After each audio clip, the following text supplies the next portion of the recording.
یہ نبوت کا آسمان، اس پر سب سے پہلا ستارہ چمکا حضرت آدم علیہ السلام کے نور کا، پھر ستارہ چمکا شیس علیہ السلام کے نور کا، پھر ستارہ چمکا ادریس علیہ السلام کے نور کا، پھر ستارہ چمکا نوح علیہ السلام کے نور کا، پھر ستارہ چمکا دیگر انبیاء اکرام علیہ السلام کے نور کا، حضرت ہود علیہ السلام کا ستارہ چمکا، حضرت صالح علیہ السلام کا ستارہ چمکا، حضرت لوط علیہ السلام، حضرت ابراہیم علیہ السلام، حضرت شعیب علیہ السلام، حضرت زکریا علیہ السلام، حضرت موسیٰ علیہ السلام، حضرت ہارون علیہ السلام، حضرت یحییٰ علیہ السلام، حضرت عیسیٰ علیہ السلام، حضرت الیاس علیہ السلام، حضرت ذوالکفل علیہ السلام اور حضرت اسماعیل علیہ السلام، حضرت اسحاق علیہ السلام، یہ کئی سارے پیغمبروں کے ستارے چمکتے رہے، دمکتے رہے، روشنی اپنی اپنی پھیلاتے رہے، لیکن جیسے رات کا اندھیرا برقرار رہتا ہے ویسا اندھیرا برقرار رہا۔ لیکن جب میرے اور آپ کے آقا جناب محمد الرسول اللہ صلی اللہ علیہ وسلم کی رسالت کا آفتاب، آپ کی نبوت کا سورج طلوع ہونے والا ہے، اس کے پہلے ہی اللہ رب العزت نے اجالا ہی اجالا عطا فرما دیا۔ ذرا آپ غور تو کریں کہ میرے آقا علیہ الصلوۃ والسلام ابھی دنیا میں تشریف لائے نہیں، عام الفیل ہے، ہاتھیوں کا لشکر کعبۃ اللہ کی چڑھائی، کعبۃ اللہ پر چڑھائی کرنے کے لیے ابرہہ بادشاہ وہ لے کر چلا آ رہا ہے۔ کیوں؟ کعبۃ اللہ کو مسمار کرتے۔ ہوا یہ تھا کہ اس نے کعبہ کے دیکھا دیکھی ایک گھر بنایا تھا، کعبۃ اللہ کے دیکھا دیکھی جو لوگ وہاں جاتے ہیں طواف کرنے کے لیے، وہاں جاتے ہیں، اس کے چکر لگاتے ہیں اور وہاں پر حجر اسود کا بوسہ لیتے ہیں، تو اس کی دیکھا دیکھی اس نے ایک گھر تیار کیا، کروایا کہ لوگ ادھر آئیں گے۔ اب جب کسی کو پتا چلا تو مکہ والوں میں سے کسی نے وہاں جا کر پاخانہ کر دیا۔ اب یہ ہوا تو اسے غصہ آیا تو کعبہ کو ہی منہدم کر دیں، بڑا لشکر لے کر آیا، ہاتھی پر سوار ہو کر آیا اور کعبۃ اللہ کو منہدم کرنا چاہتا تھا۔ اللہ رب العزت نے پرندوں سے کام لیا، پرندوں کی چونچ میں اللہ رب العزت نے کنکریاں دیں، چونچ میں، پنجوں میں، اور وہ کنکریاں گولیوں کا کام کر رہی، جس پر گرتی ایسی لگتی تھی جیسا کوئی گولی ماری گئی ہو، وہی کہ وہی وہ گر کر تباہ برباد ہو جاتا تھا۔ ابھی حضور آئے کہ صبح صادق ہے، ابھی تو صبح صادق ہے۔ کیا ہوا کہ حضور پاک صلی اللہ علیہ وسلم کی رسالت کا آفتاب طلوع ہونے والا ہے۔ میرے اور آپ کے آقا جناب محمد رسول اللہ صلی اللہ علیہ وسلم کی رسالت کا جب آفتاب طلوع ہوا تو سارے جہاں میں اجالا ہی اجالا ہو گیا، وہ اندھیرا جو تھا وہ چھٹ گیا، ہٹ گیا، دور ہو گیا۔ آقا علیہ الصلوۃ والسلام تمام پیغمبروں کے سلسلے کو مکمل کرنے کے لیے تشریف لائے، جیسے سورج خاتم الانوار کہ تمام نوروں کے، تمام روشنیوں کے سلسلے کو مکمل کر دیا، ویسے میرے اور آپ کے آقا علیہ الصلوۃ والسلام نے نبوت کے مراتب کو، درجات کو مکمل فرما دیا۔ اب آپ سے بڑھ کر کوئی نہیں، اب آپ کی نبوت کا سرچشمہ ایسا سرچشمہ ہے جو قیامت تک باقی رہے گا۔ جیسے سورج آ جاتا ہے تو اب جب تک غروب آفتاب نہیں ہوگا تب تک کسی دوسرے ستارے کی ضرورت نہیں ہوتی، ویسے ہی آقا علیہ الصلوۃ والسلام کے ہوتے ہوئے اب کسی اور نبی کی نبوت کی بالکل بھی ضرورت باقی نہیں رہی۔ یہی تو وجہ ہے کہ آقا علیہ الصلوۃ والسلام نے کیا فرمایا کہ اگر موسیٰ بھی زندہ ہوتے اور تم مجھے چھوڑ کر ان کی پیروی کرتے تو تم گمراہ ہو جاتے، راہ راست سے بھٹک جاتے، بلکہ ایک جگہ یوں فرمایا کہ اگر موسیٰ بھی زندہ ہوتے تو ان کو بھی میری پیروی کرنا پڑتی۔ اور بتلاؤں آپ کو، بخاری شریف میں بڑی پیاری بات آقا علیہ الصلوۃ والسلام کی منقول ہے۔ آقا نے فرمایا کہ اللہ رب العزت نے ساری عزتیں مجھے دے کر بھیجا ہے، وَجُعِلَ الذُّلُّ وَالصَّغَارُ عَلَى مَنْ خَالَفَ أَمْرِي، اور اللہ تبارک و تعالیٰ نے یہ اعلان کر دیا ہے کہ اے پیغمبر، میں نے دنیا اور آخرت کی تمام خیر، عزتیں، بھلائیاں آپ کو دے کر بھیجا ہے، اور ذلت اور رسوائی اس کا مقدر بنا دیا ہے جو میرے محبوب کے لائے ہوئی شریعت کی خلاف ورزی کرے۔ ذلت اور رسوائی اس کا مقدر ہے، یہ اللہ رب العزت نے کوئی فیصلہ سنا دیا ہے۔ تو آقا علیہ الصلوۃ والسلام جب دنیا میں تشریف لا چکے ہیں، کسان لوگ بھی ہوں گے یہاں پر، کاشتکار بھی ہوں گے، بور ویل ٹیوب ویل کھدواتے ہوں گے۔ جب ایک بور میں پانی موجود ہوتا ہے تو دوسرا بور ویل کروایا نہیں جاتا۔ جب ایک سے پورتی ہو رہی ہے پینے کی، کپڑے دھونے کی، برتن کی اور دوسری ضرورتوں کی، تو دوسرے ٹیوب ویل کی ضرورت نہیں ہوا کرتی۔ اللہ کے نبی علیہ الصلوۃ والسلام وہ علم کا ایسا چشمہ لے کر آئے، وہ نبوت ایسی بابرکت لے کر آئے کہ اب اس کے ہوتے ہوئے کسی اور نبوت کی ضرورت نہیں۔ گویا اللہ رب العزت نے آپ علیہ الصلوۃ والسلام کو انوار اور برکات کا ایسا خزانہ عطا فرمایا کہ آقا علیہ الصلوۃ والسلام کی ذات بابرکت سے پہلے والوں کو نبوتیں ملتی رہیں، بعد والوں کو ولایتیں ملتی رہیں۔ آقا علیہ الصلوۃ والسلام کے طفیل پہلے والوں کو نبی بنایا جاتا رہا، بعد والوں کو ولی بنایا جاتا رہا، بنایا جاتا رہے گا۔ آدم کو نبوت ملی حضور کے صدقے، نوح کو نبوت ملی آقا کے صدقے، حضرت ادریس اور شیس کو نبوت ملی آقا کے صدقے، کم و بیش سوالات انبیاء اکرام کو نبوتیں ملی آقا کے صدقے، اور بعد والوں میں ابو بکر کو صدیقیت ملی آقا کے صدقے، عمر کو فاروقیت ملی آقا کے صدقے، حضرت عثمان کا غنی ہونا وہ آقا کے صدقے، حضرت علی کا حیدر کرار ہونا وہ آقا کے صدقے، وہ 10 صحابہ کا عشرہ مبشرہ ہونا وہ آقا کے صدقے، وہ عبد الرحمن بن عوف کو سخاوت ملی آقا کے صدقے، وہ خبیب اور خباب کو شہادتیں ملی آقا کے صدقے، وہ بلال حبشی کو مؤذن ہونا ملا آقا کے صدقے، وہ جنید بغدادی کو ولایت ملی، بایزید بستامی کو ولایت ملی، نظام الدین اولیاء کو ولایت ملی، اور خواجہ معین الدین چشتی اجمیری کو سلطان الہند ہونا ملا۔ میرے اور آپ کے آقا جناب محمد الرسول اللہ صلی اللہ علیہ وسلم کے صدقے، جسے جو ملا میرے آقا کے صدقے ملا، اور جسے جو ملے گا وہ میرے آقا کے صدقے ملے گا۔ یہ ہے خاتم النبیین آقا جناب محمد الرسول اللہ صلی اللہ علیہ وسلم۔ آقا علیہ الصلوۃ والسلام کی جب ولادت ہوئی، آقا کی ولادت جب ہو رہی ہے، تو حضرت آمنہ، حضور پاک صلی اللہ علیہ وسلم کی امی کا نام حضرت آمنہ، ارے بھائی پتہ ہے نا، بولو نا، حضور کی والدہ کا نام حضرت آمنہ، آپ کے ابا کا نام حضرت عبداللہ، آپ کے ابا کا نام حضرت عبداللہ، آپ جن کے ہاتھوں پر دنیا میں تشریف لائے وہ حضرت شفا، جن کے ہاتھوں دایا ہوتی نا ولادت کرانے والی، آج کل تو ڈائریکٹ ہاسپٹل پہنچ جاتے ہیں، یہ دایا ہوا کرتی تھی، دائی ماں جن کو کہا جاتا تھا دایا، تو وہ جن کے ہاتھوں پر حضور تشریف لائے وہ حضرت شفا، اور جن کا دودھ آپ نے تناول فرمایا وہ حضرت حلیمہ۔ امی کا نام حضرت آمنہ، ابا کا نام حضرت عبداللہ، جن کے ہاتھوں پر آپ تشریف لائے حضرت شفا، اور جن کا دودھ آپ نے تناول فرمایا وہ حضرت حلیمہ۔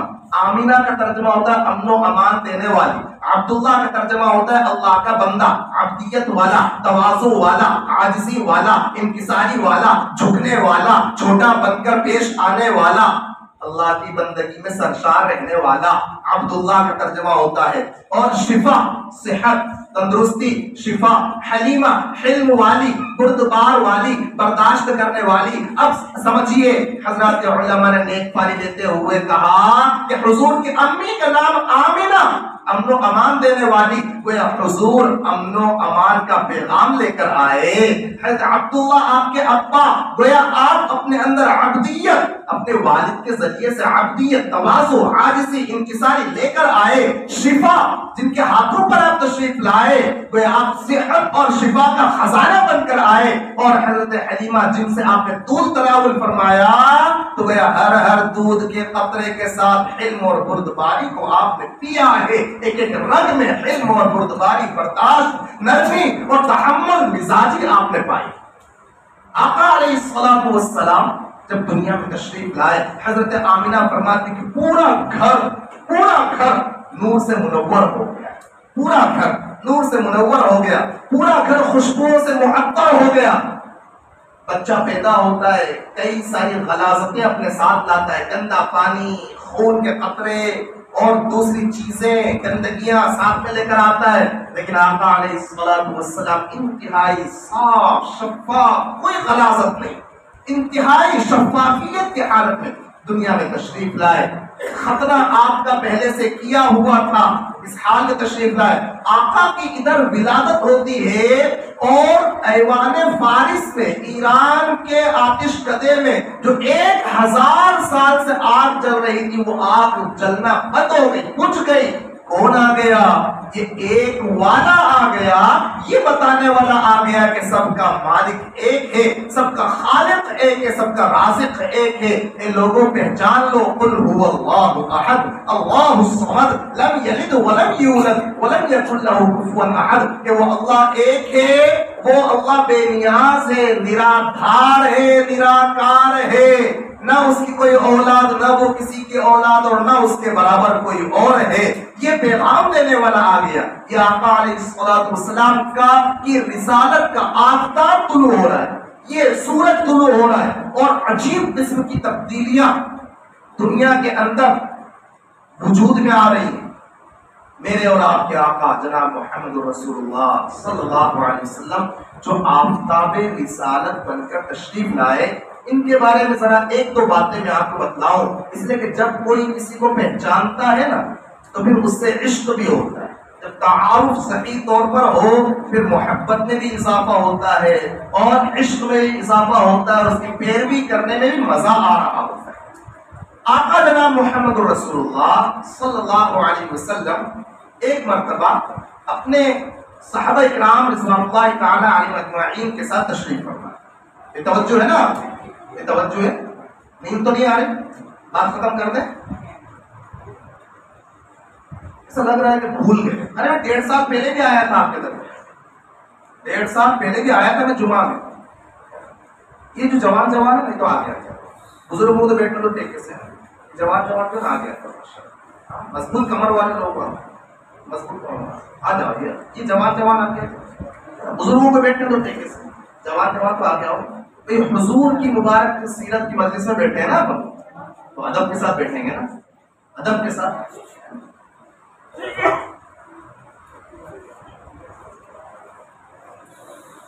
دیکھو اللہ کے نبی آقا جناب محمد رسول اللہ بھائی حضور کا نام ہے، درود پڑھنا چاہیے۔ کیا کرنا چاہیے؟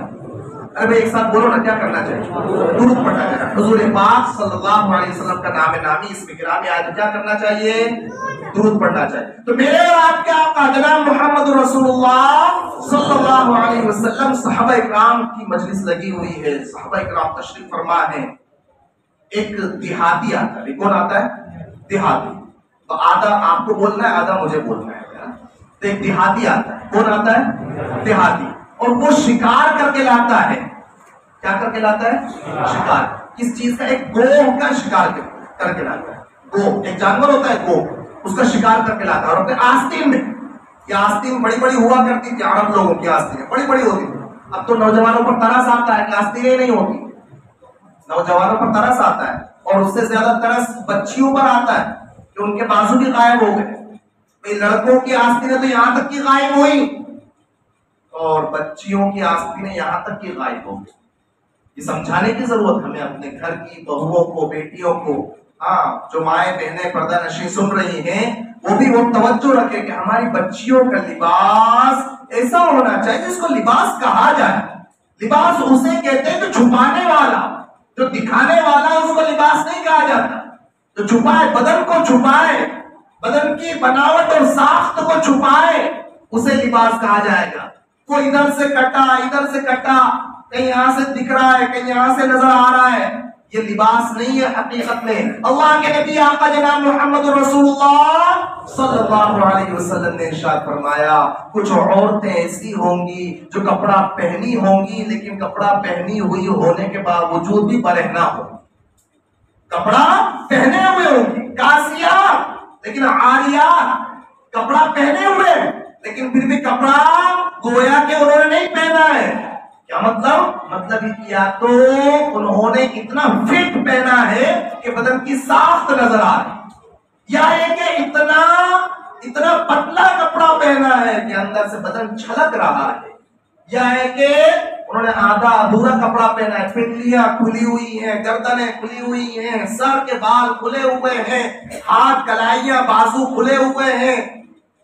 یہ ہے کیا وعید ان کے لیے آقا نے فرمائی. دیکھو آقا رحمت للعالمین لیکن فرما رہے ہیں کہ ایسی عورتیں جو کپڑا پہننے کے باوجود بھی برہنہ ہیں، تو ایسی عورتیں وہ جنت میں جانا تو دور کی بات ہے، جنت کی خوشبو بھی نہیں سونگ پائے، جنت کی خوشبو بھی نہیں سونگ پائے. اور جنت کی خوشبو کتنی دور سے آتی ہے؟ آقا نے فرمایا کہ جنت کی خوشبو 500 سال کی مسافت سے سونگی جا سکتی ہے. 500 سال کی مسافت سے جنت کی خوشبو سونگی جا سکتی، لیکن ایسی عورتیں وہ جنت کی خوشبو پانے والی نہیں ہوں گی. اللہ ہم سب کی حفاظت فرمائے اور ماں اور بہنوں اور بیٹیوں کو سمجھ عطا فرمائے.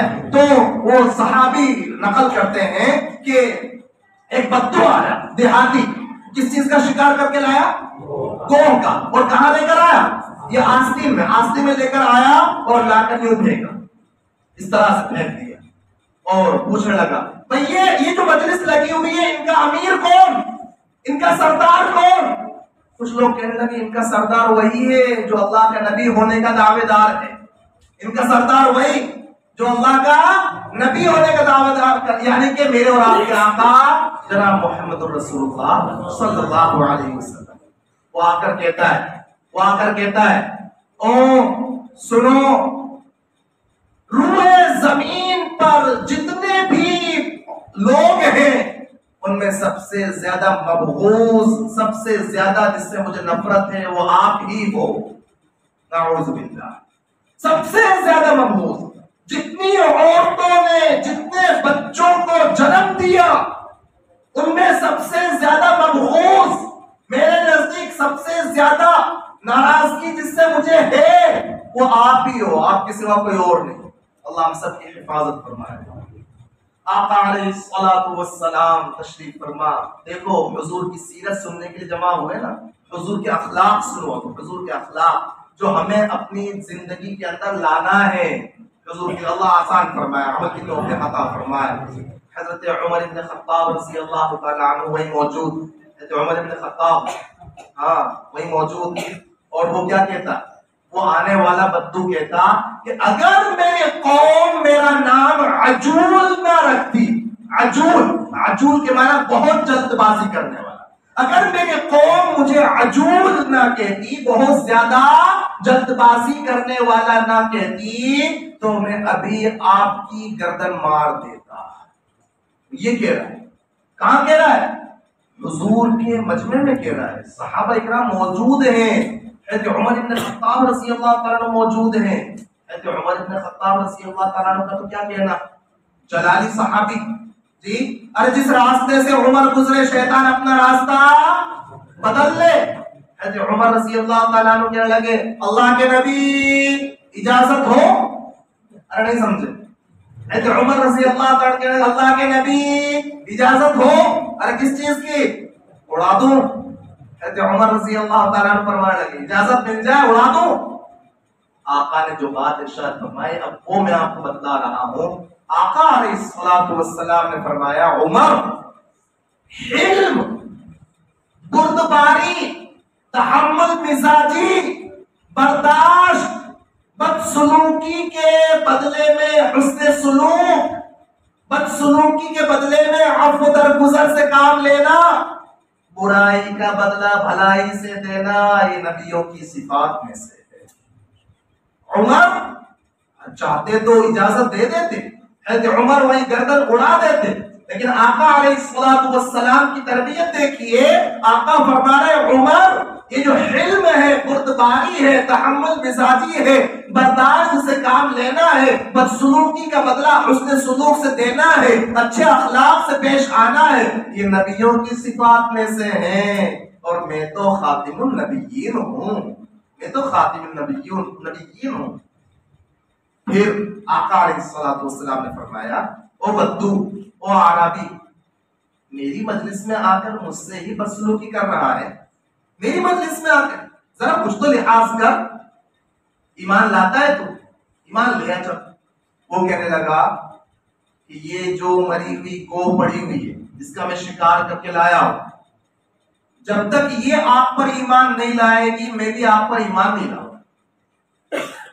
گو مری ہوئی پڑی، مری ہوئی گو پڑی، اور وہ کہہ رہا ہے کہ یہ اگر ایمان لاتی ہے تو میں ایمان لاؤں گا، اور اگر یہ ایمان نہیں لاتی تو میں بھی ایمان، ارے بولو نا، نہیں لاؤں گا۔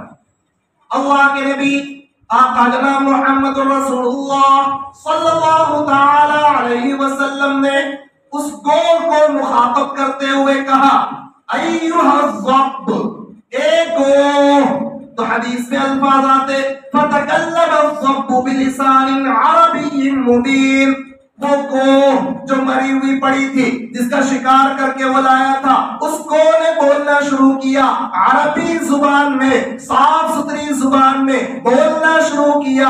آقا علیہ السلام بھی سن رہے، صحابہ بھی سن رہے، وہ شکار کر کے لانے والا جو عربی تھا وہ بھی سن رہا۔ اللہ کے نبی علیہ السلام نے اس سے سوال کیا، اس سے گو سے سوال کیا ایھا الضب من تعبد، اے گو بتلا تو کس کی عبادت کرتی؟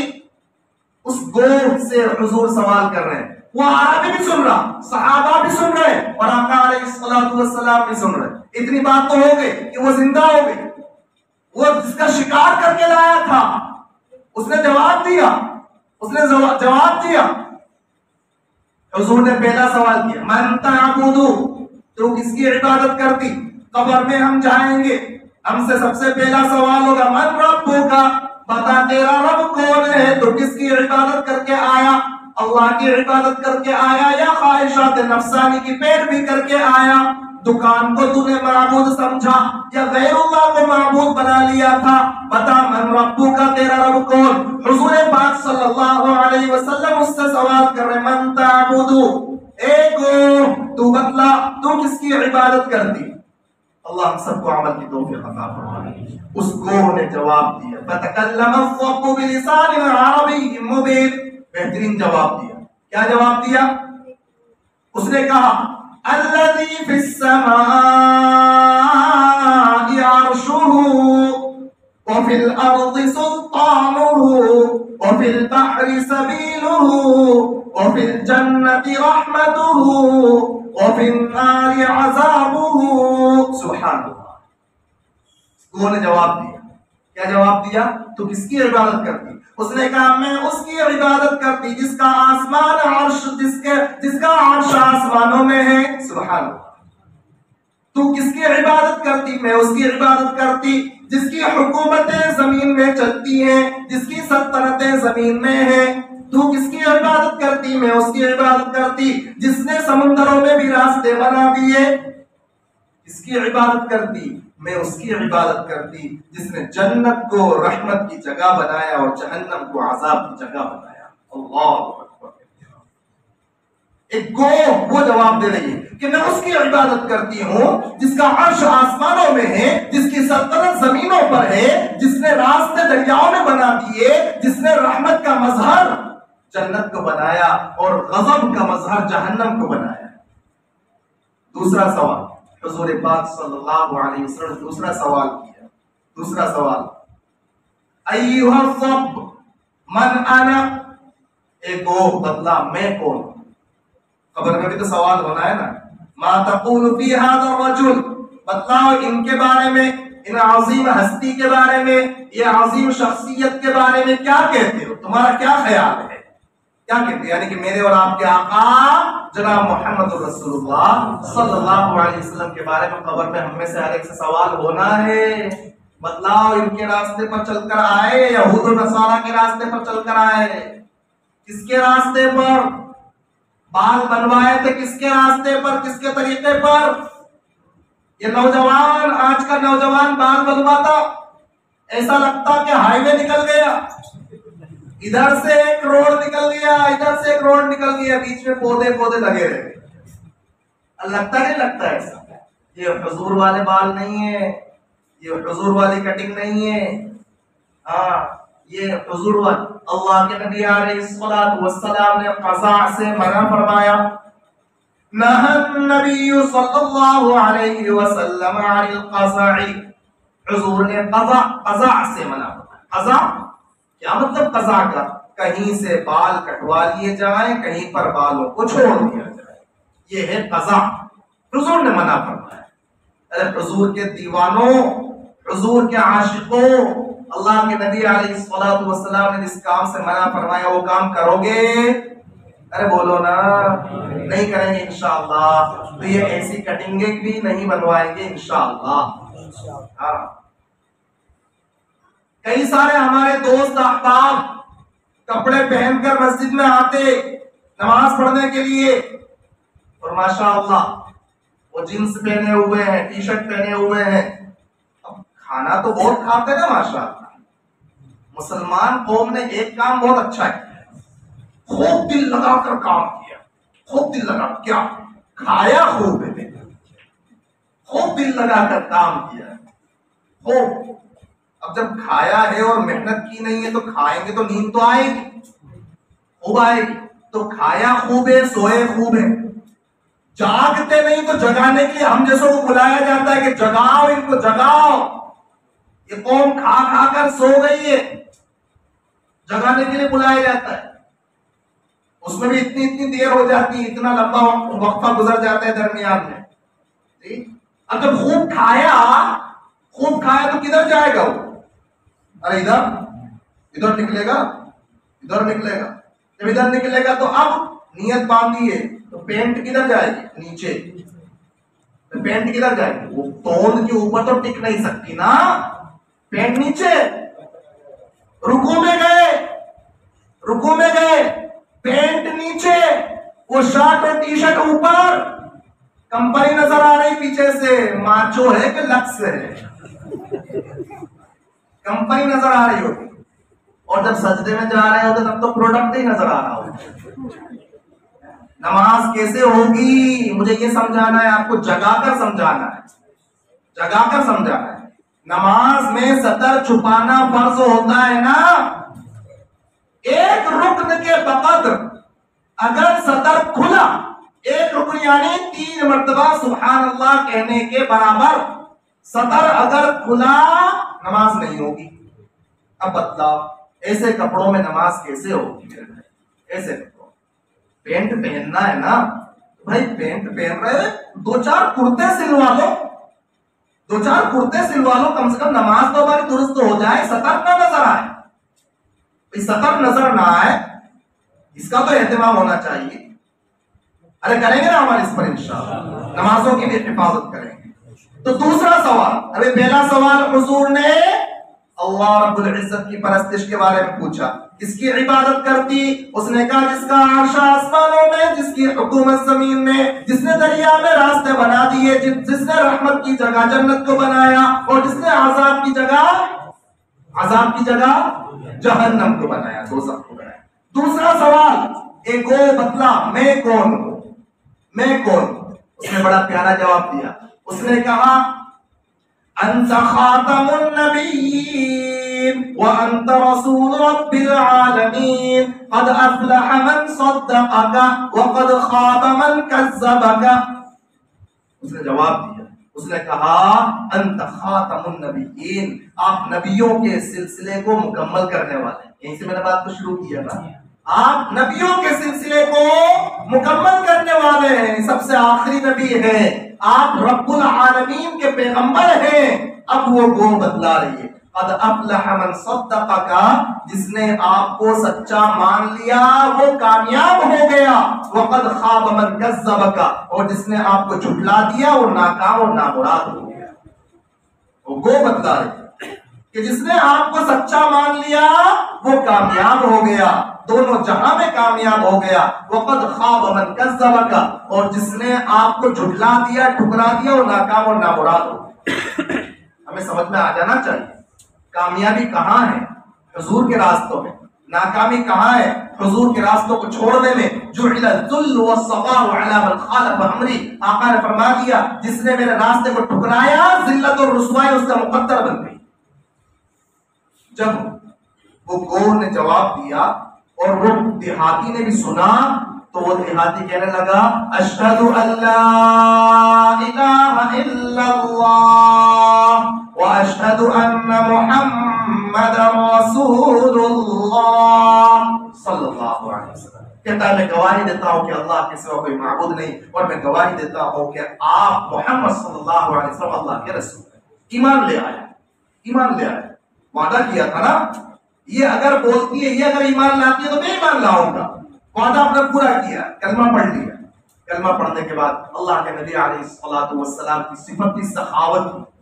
مال خرچ کرنا، لوگوں پر مال خرچ کرنا، سخاوت حضور کی صفتوں میں ہمارے اندر بھی ہونا چاہیے. مسجد کا کام ہو، مدرسے کا کام ہو، غریبوں کا کام ہو، ضرورت مندوں کا کام ہو، یتیموں کا، بیواؤں کا، ضرورت مند چاہے مسلمان ہو غیر مسلم ہو، جس مذہب سے بھی تعلق رکھنے والا ضرورت مند ہمارے دروازے پر آئے گا وہ خالی ہاتھ نہیں جائے گا. یہ حضور نے سکھایا، حضور نے سکھایا. ایک موقع پر اللہ کے نبی علیہ الصلوۃ والسلام نے یہ فرما دیا تصدقوا علی اہل دینکم، یعنی صرف مسلمانوں پر صدقہ کرو. حضور نے یہ فرما دیا ایک موقع پر. اللہ رب العزت کو یہ جملہ پسند نہیں آیا. حضور نے کہا کسی مصلحت کے پیش نظر کہ صرف مسلمانوں پر صدقہ کرو. حضور نے یہ کہا. اللہ تبارک و تعالی نے آیت نازل فرما دی پارہ نمبر 3 میں رکوع نمبر 5 میں. اللہ تبارک و تعالی نے آیت نازل فرمائی لیس علیک ھداھم، سب کو ہدایت دینا یہ آپ کے ذمہ نہیں، ولکن اللہ یہدی من یشاء، اللہ تعالی جسے چاہتا ہے ہدایت عطا فرماتا. وما تنفقوا من خیر فلانفسکم، جو کچھ بھی مال خرچ کرو گے اس کا فائدہ تمہیں ملے گا. اور وما تنفقوا من خیر یوفى الیکم، جو کچھ مال دو گے پورا پورا بدلہ تمہیں دیا جائے گا. اللہ نے آیت نازل فرما دی. تو جب یہ آیت نازل ہوئی تو اللہ کے نبی علیہ الصلوۃ والسلام نے فرمایا تصدقوا علی اہل الادیان کلھا، سارے دھرم والوں پر خیرات کرو، خرچ کرو، صدقہ دو. سارے دھرم والوں پر، مسلمان ہو، ہندو ہو، عیسائی ہو، یہودی ہو، مجوسی ہو، جس دھرم کا ماننے والا ہو، سب کو صدقہ دو. ہمارا در وہ در ہے جس در پر آنے والا کوئی خالی ہاتھ نہیں جایا کرتا. اسی لیے علماء نے ذکر کیا ہے کہ بھئی زکوٰۃ اور فطرہ تو مسلمانوں کو دیا جائے، لیکن باقی نفلی صدقہ جو ویسے نکال دیتے ہیں، سفر پر جانا ہے 5 روپے 10 روپے 20 روپے 50 روپے حیثیت کے مطابق انسان دے رہا ہوتا ہے. کوئی بیمار ہے کہ صدقہ کرو، سفر پر جا رہا ہے صدقہ کرو، جی کہیں پر کہ صدقے کا اہتمام کرو. مسلمان کو دیں گے تو بھی ثواب ملے گا، غیر مسلم ضرورت مند کو دیں گے تو بھی ثواب ملے گا. علماء نے ذکر کیا یہ اسلام ہے. اسی لیے تو آپ دیکھ رہے ہیں ابھی باڑھ آئی ہوئی ہے، سیلاب آیا ہوا ہے، اور جگہ جگہ سے مسلموں کی بہت ساری تنظیموں کے جھنڈے تلے الحمدللہ ریلیف پہنچائی جا رہی ہے. ریلیف پہنچائی جا رہی ہے. یہ ہمارے کام ہے، ہمارے پیغمبر نے ہمیں سکھائے ہیں، ہمارے پیغمبر نے ہمیں سکھائے. اللہ کے نبی علیہ الصلوۃ والسلام مدینہ منورہ میں ہیں، مکہ معظمہ میں تحت پڑا. آقا علیہ الصلوۃ والسلام نے 500 دینار 700 دینار سونے کے سکے مکہ معظمہ پہنچوائے کہ ابو سفیان ابن حرب کو اور صفوان ابن امیہ کو دے دینا اور ان کو کہنا کہ یہ مکہ میں جتنے بھی ضرورت مند لوگ ہیں ان پر خرچ کرو. یہ حضور نے ہمیں کر کے دکھایا اور کر کے سکھایا ہے کہ مسلمان وہ ہوتا ہے جو محبت کا پیغام بانٹنے والا ہوتا ہے. مسلمان الفت اور محبت کا خزانہ ہوتا ہے. مسلمان وہ ہوتا ہے جو یہ نہیں دیکھتا کہ یہ مسلم ہے غیر مسلم ہے فاسق فاجر ہے یہ عبادت گزار ہے یہ اپنا ہے یہ پرایا ہے یہ ہم وطن ہے یا یہ اجنبی ہے یہ کس زبان سے تعلق رکھنے والا ہے کس قوم سے کس برادری سے کس خاندان سے تعلق رکھنے والا ہے کون سی زبان بولنے والا ہے یہ نہیں دیکھتا. اگر روڈ پر کوئی گاڑی کا ایکسیڈنٹ ہو جائے اور گاڑی میں کوئی انسان پھنسا ہوا ہے الجھا ہوا ہے زخمی ہے خون اس کے اعضاء سے بہہ رہا ہے خون میں وہ لت پت ہے ایسے موقع پر ایک انسان ہونے کے ناطے اسے اس کار میں سے نکال رہا ہوتا ہے زخموں سے دور کرنے کی کوشش کر رہا ہوتا ہے ہاتھ پاؤں کو سلامت باہر لانے کی کوشش کر رہا ہوتا ہے اسے بچانے کی فکر کر رہا ہوتا ہے. محلے میں اگر کسی گھر میں آگ لگ جائے تو ہر انسان اپنی اپنی صلاحیت کے مطابق اس میں پانی ڈال کر اس آگ کو بجھانے کی کوشش کر رہا ہوتا ہے. وہ یہ نہیں دیکھتا کہ یہ گھر مسلمان کا ہے یا ہندو کا ہے سکھ کا ہے عیسائی کا ہے میری قوم والے کا ہے یا دوسری قوم والے کا ہے کس برادری والے کا ہے کالے کا ہے گورے کا ہے مالدار کا ہے غریب کا ہے کس سے تعلق ہے اس کا یہ نہیں دیکھا جاتا بلکہ اس کو اس کی جان کو بچانے کی پوری کوشش کی جا رہی ہوتی ہے. اگر یہ جذبہ ہمارے اندر موجود ہے تب تو ہم حقیقت میں انسان ہیں حقیقت میں مسلمان ہیں. اگر یہ جذبہ ہمارے اندر نہیں ہے کہ جلے تو جلنے دو مال جلے مال جلنے دو انسان جلے انسان جلنے دو روڈ پر انسان تڑپ رہا ہے تڑپنے دو زخمی پڑا ہے مر جانے دو اگر یہ بات انسان کے دل میں آ جاتی ہے تو یاد رکھیے پھر اس انسان میں جو انسانوں کے کپڑے پہنا ہوا ہے انسانوں والی چمڑی میں ہے تو اس میں اور جنگل کے درندوں میں پھر کوئی فرق نہیں رہ جائے. ہمارے پیغمبر نے ہمیں سکھایا دللے کی چوٹ پر کہتے ہیں ہمارے پیغمبر نے سکھایا ہے کہ مومن الفت اور محبت کا خزانہ ہوتا ہے. وہ سب کو محبتیں بانٹنے والا ہوتا ہے وہ سب کی جان بچانے والا ہوتا ہے. مسلمان اپنے لیے نہیں جیتا وہ سب دوسروں کے لیے جی رہا ہوتا ہے. اپنی راحت اپنا آرام اپنا چین اپنا سکون وہ دوسروں پر نچھاور کرنے والا ہوتا ہے. ہمارے پیارے پیغمبر نے ہمیں سکھایا ہے کہ مسلمان وہ ہوتا ہے جس کے ہاتھ اور زبان سے ہی نہیں بلکہ شریر کے ایک ایک انگ سے صرف مسلمان ہی نہیں بلکہ سارے کے سارے انسان سلامت اور محفوظ رہیں. انسان جس طرح وہ دوسروں سے محبت کر رہا ہوتا ہے اسی طرح خود بھی محبت کا بھوکا ہوتا ہے. انسان یہ چاہتا ہے کہ میری بیوی مجھ سے محبت کرے میرے بچے مجھ سے محبت کریں میرے ماں باپ دادا دادی نانا نانی خالو ماموں پھوپھا اور جتنے بھی گھر کے رشتے دار ہیں وہ سب بھی مجھ سے محبت کریں محلے والے مجھ سے محبت کریں گاؤں والے مجھ سے محبت کریں میرے دوست مجھ سے محبت کریں سارے قوم کے لوگ سماج کے لوگ مجھ سے محبت کریں. ہر انسان یہ چاہتا ہے. نفرتوں کے ذریعے سختیوں کے ذریعے جو باتیں نہیں منوائی جا سکتی جو کام نہیں کیے جا سکتے نہیں کروائے جا سکتے محبت کے دو بول کے ذریعے وہ کام کیے جا سکتے ہیں کروائے جا سکتے ہیں. کیسی سختی ہو لیکن محبت کا موم وہ محبت کی آنچ وہ موم بنا کر پگھلا دیا کر. اللہ کے نبی علیہ الصلوۃ والسلام نے ہمیں سکھایا ہے.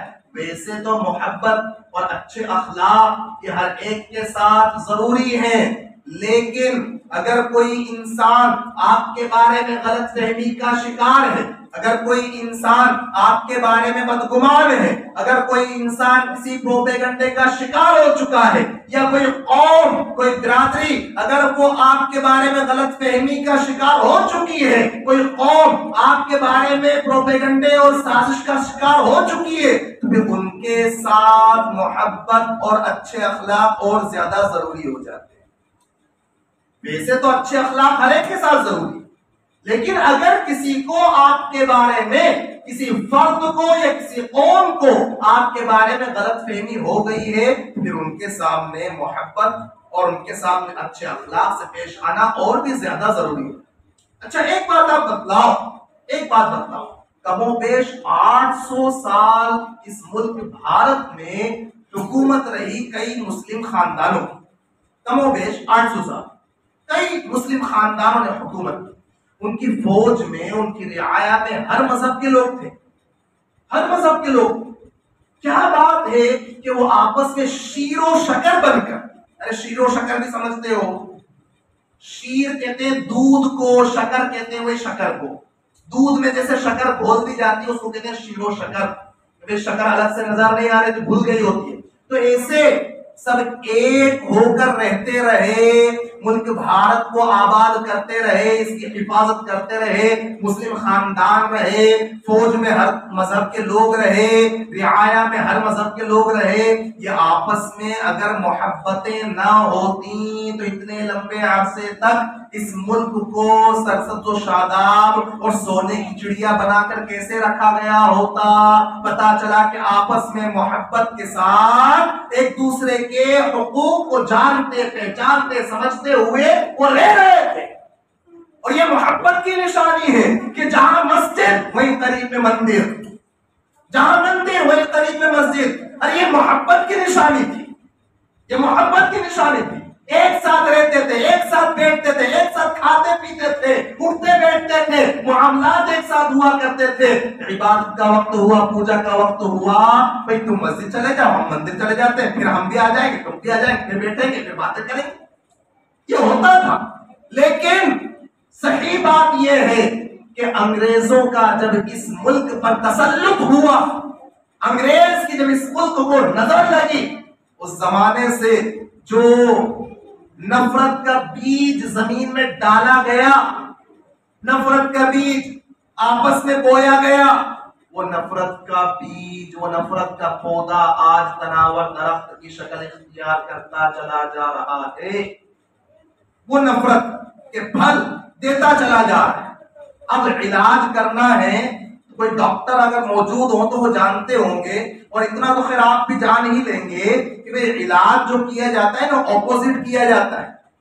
علاج جو کیا جاتا ہے اپوزٹ۔ اگر کسی کے بدن میں گرماہٹ کا اثر زیادہ ہے تو اسے ٹھنڈی غذائیں دی جاتی ہیں، اگر کسی کے بدن میں ٹھنڈک کی تاثیر زیادہ ہو گئی ہے تو اسے گرماہٹ والی چیزیں دی جاتی ہیں، اگر کسی کو شوگر کی بیماری ہے اسے کڑوی غذائیں دی جا رہی ہوتی ہیں۔ کیوں؟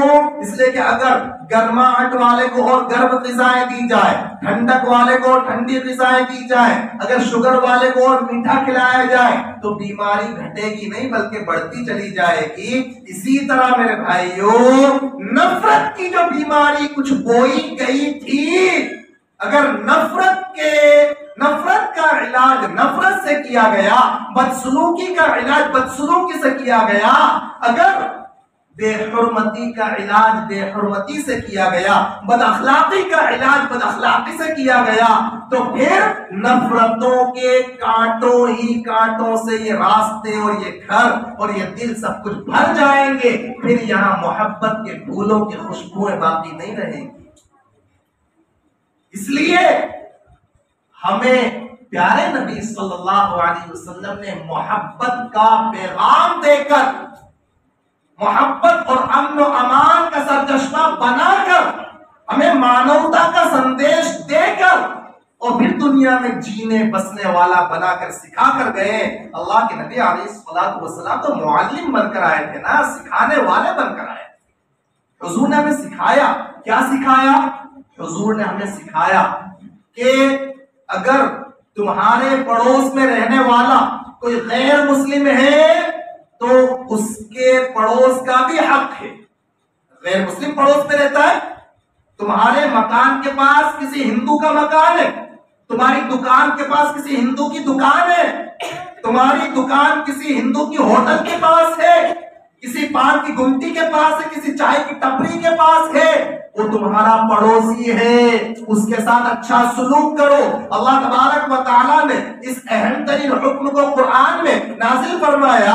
سورہ نساء میں آیت نمبر 36 میں، پارہ نمبر 5 میں، رکوع نمبر 3 میں اللہ رب العزت نے فرمایا وَبِالْجَارِ ذِي الْقُرْبَى وَالْجَارِ الْجُنُبِ، قریب کا پڑوسی ہے، دور کا پڑوسی ہے، سب کے ساتھ اچھا سلوک کرو. مفسرین نے لکھا کہ پڑوسی جو بھی ہو، ایمان والا ہے تو بھی پڑوسی ہے، کافر ہے تو بھی پڑوسی ہے، عبادت کرنے والا 5 وقتہ نمازی ہے تو بھی پڑوسی ہے، فاسق فاجر گنہگار زناکار بدکار ہے تو بھی پڑوسی ہے، وہ تمہاری زبان بولنے والا ہے تو بھی پڑوسی ہے، دوسری زبان بولتا ہے تو بھی پڑوسی ہے، عبادت کرنے کے لیے مسجد آتا ہے تو بھی پڑوسی ہے، وہ اپنی پوجا کرنے کے لیے مندر میں جاتا ہے تو بھی پڑوسی ہے، رشتہ دار ہے تو بھی پڑوسی ہے، کوئی رشتہ ناتا نہیں ہے تو بھی پڑوسی ہے. پڑوسی ہونے کی وجہ سے وہ اس بات کا حقدار ہے کہ اس کے ساتھ اچھا سلوک کیا جائے.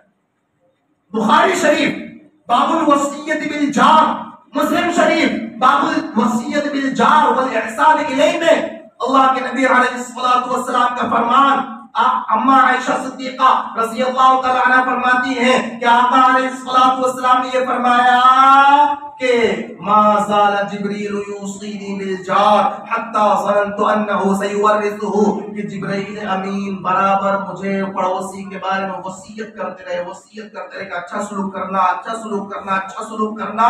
مجھے ایسا لگنے لگا کہ جبرائیل پڑوسی کو پڑوسی کا وارث بنا کر چھوڑے، پڑوسی کو پڑوسی کا وارث. ارے وارث سمجھتے ہیں مرنے والا مر جائے، جو کچھ چھوڑ کر جائے اس میں جیسے بیٹے کا حصہ ہوتا ہے، اس میں جیسے بیٹی کا حصہ ہوتا ہے، اس میں جیسے بیوی کا حصہ ہوتا ہے، اس میں جیسے ماں کا حصہ ہوتا ہے، اس میں جیسے باپ کا حصہ ہوتا ہے، ویسے پڑوسی کا بھی حصہ لگا دیں گے. پڑوسی کے بارے میں اتنی تاکید کرتے چلے جا رہے، اتنی تاکید کرتے چلے جا رہے. یہ اور بات ہے کہ ہم مسلمان ایک طرف تو کہہ رہے ہوتے ہیں، کیا کہہ رہے ہوتے ہیں کہ وہ بہن بیٹی کا نہیں کھاتے. ارے بولتے نا ایسے، ارے بولتے کہ نہیں، ارے نیند تو نہیں آ رہی، جاگ رہے. آدھی ادھوری بات نہیں سننا، آدھی بات نقصان دیتی. ارے اد کچرا کھانا کھاتے تو کیا ہوتا؟ پیٹ میں گڑبڑ ہوتی نا. ارے پیٹ میں کیا ہوتا؟ ارے بولو نا، گڑبڑ ہوتی، ہلچل مچتی. تو ادھوری بات سمجھتے تو پھر وہ نقصان دیتی. دیکھو کیسے نقصان دیتی. یہ آگے آگا، تھوڑا سا آگے آگا، تھوڑا درمیان میں کھلا ہے نا، اچھا نہیں لگتا. تھوڑا وولٹیج بھی کم، جیسے تھوڑا گھبراہٹ ہو رہی ہوگی سب. وہ ایک جگہ پر ایک مولوی صاحب بیان کر رہے، ایک جگہ پر ایک مولوی صاحب بیان کر رہے. وہ ایک تو انہوں نے کھانا اتنا کھلایا پہلے، اتنا کھانا، اور پھر کہتے ہیں بیان بھی کرو. ارے کھانے کے بعد تو کیا ہوگا؟ ارے نیند آتی نا. ہاں، تو اس لیے میں نے کہا کہ آپ کو نیند آئے تو آپ پہلے بول دینا تھا کہ مجھے پہلے چھٹی مل جائے. وہ ایک مولوی صاحب بیان کر رہے تھے، بیان کر رہے تو بیان کرتے کرتے بہت وقت گزر گیا. اب جب کچھ وقت زیادہ ہو جاتا ہے تو کچھ لوگ جھونکے بھی مار رہے ہوتے ہیں. ارے مارتے نہیں مارتے. ہاں، یا تو ویسے برسوں کے بعد پروگرام ہو رہا ہے، مجھے بتایا گیا برسوں کے بعد کوئی جلسہ ہو رہا ہے سیرت النبی صلی اللہ علیہ وسلم پر. اللہ تعالیٰ اس سلسلے کو قائم دائم رکھے. میں تو آپ کی خدمت کے لیے حاضر ہوں، آپ کی خدمت کے لیے میں تو ہر وقت حاضر ہوں. ہاں، آپ ہی یاد نہ کریں تو ہم کیا کریں. تو ایک مولوی صاحب بیان کر رہے تھے، بیان کرتے بہت وقت ہو گیا. جب کافی زیادہ وقت ہو گیا تو کچھ دیر کے بعد وہ کہنے لگے، دیکھو سنو ادھر توجہ کے ساتھ، جو نبی کے آدمیوں کے ساتھ عورتیں بھی سن رہی تھی، بیان میں مستورات کا بھی انتظام تھا. تو وہ مولوی صاحب نے، دیکھو توجہ سے سننا تو بات سمجھ میں آئے گی. وہ مولوی صاحب کہنے لگے کہ جو نبی کے 4 یاروں سے محبت کرے وہ جنت میں جائے. ارے نہیں سمجھے؟ انہوں نے اسی انداز میں کہا، اس انداز میں دیکھ کر آپ کو بتا رہا ہوں انہوں نے کہا جو نبی کے گرے گا، جو نبی کے گرے گا اور 4 یاروں سے محبت کرے وہ جنت میں جائے۔ اب وہ مستورات میں ایک عورت تھی، وہ اونگ رہی تھی، جب وہ مولوی صاحب نے کہا جو نبی کے، تب تو آنکھ لگی ہوئی تھی، جب کہا جو نبی کے، اتنا جب کہا تب تو آنکھ لگی ہوئی تھی، اور کہا جب کہا 4 یاروں سے محبت کرے وہ جنت میں جائے، آنکھ کھل گئی۔ ارے نہیں سمجھ میں آیا نتیجہ کیا نکلا؟ ارے نتیجہ کیا نکلا؟ اب وہ آگے میں نہیں بتاؤں، تو اس لیے پوری بات سمجھو، پوری بات۔ اللہ کے نبی آقا جناب محمد رسول اللہ صلی اللہ علیہ وسلم نے ہمیں یہ سکھایا کہ پڑوسی اگر غیر مسلم ہے تو بھی اچھا سلوک کرو، تو بھی اچھا سلوک کرو۔ آقا علیہ الصلوۃ والسلام نے یہ فرمایا من کان یؤمن باللہ والیوم الآخر فلا یؤذی جارہ، رواہ البخاری۔ امام بخاری رحمۃ اللہ علیہ نے نقل کیا کہ آقا علیہ الصلوۃ والسلام نے فرمایا جو اللہ اور آخرت کے دن پر ایمان رکھے وہ اپنے پڑوسی کو تکلیف نہ پہنچائے، اپنے پڑوسی کو تکلیف نہ پہنچائے۔ ایک موقع پر آقا علیہ الصلوۃ والسلام فرمانے لگے، بخاری شریف کی حدیث، آقا فرمانے لگے واللہ لا یؤمن، اللہ کی قسم وہ مسلمان نہیں، اللہ کی قسم وہ مسلمان نہیں، اللہ کی قسم وہ مسلمان نہیں۔ 3 مرتبہ فرمایا۔ صحابہ نے عرض کیا اللہ کے نبی کون؟ آپ نے فرمایا وہ جس کا پڑوسی اس کی شرارتوں سے محفوظ نہ ہو، وہ جس کا پڑوسی اس کی شرارتوں سے محفوظ نہ ہو وہ ایمان والا نہیں۔ پڑوسی مسلمان بھی ہو سکتا ہے، غیر مسلم بھی ہو سکتا ہے، عابد بھی ہو سکتا ہے، فاسق فاجر بھی ہو سکتا ہے، سب پڑوسی۔ بلکہ پڑوسی کے حقوق میں سے یہ ہے کہ اگر آپ کے یہاں کچھ اچھا پکا اور آپ کا پڑوسی کھاتا ہے تو اس کے گھر تھوڑا سا ایک آدھ پیالہ پہنچا دیا۔ حضرت عبداللہ بن عمرو بن عاص رضی اللہ تعالی عنہما، ان کے یہاں ایک بکرا ذبح ہوا، پڑوس میں یہودی رہتا تھا، حضرت عبداللہ بن عمرو نے فرمایا کہ ہمارے پڑوسی کے یہاں بھی پیالہ پہنچاؤ۔ یہ پڑوسی کے حقوق میں شامل ہے۔ ہاں، ہمیں یہ نہیں سکھایا کہ گوشت تم کھاؤ ہڈی کسی اور کے دروازے کے سامنے پھینکو، ہمیں یہ نہیں سکھایا کہ جھاڑو تم اپنے گھر کی لگواؤ اور کچرا کسی دوسرے کے دروازے کے سامنے ڈلواؤ، ہمیں یہ نہیں سکھایا کہ نالیوں کا کچرا جب نکالو تو کسی اور کے دروازے کے سامنے اکٹھا کر دو، ہمیں یہ نہیں سکھایا کہ پڑوس میں کوئی بہو بیٹی رہتی ہے تو گزرتے ہوئے پردہ اگر نہیں لگا ہوا ہے تو جھانکتے ہوئے تاکتے ہوئے گزرو، ہمیں یہ نہیں سکھایا۔ ہمیں یہ سکھایا کہ زنا تو ویسے ہی بڑا گناہ ہے، لیکن اور زیادہ بدترین قسم کا زنا وہ ہے کہ انسان اپنے پڑوسن کے ساتھ بدکاری کے پلان بنا رہا۔ ہمیں یہ سکھایا پیارے نبی صلی اللہ علیہ وسلم نے، ہمیں یہ تعلیمات دی۔ بلکہ آپ اندازہ تو لگائیں اس سے کہ اللہ کے نبی علیہ الصلوۃ والسلام نے، دیکھو مائک بھی نہیں چاہتا ہے لمبا بیان،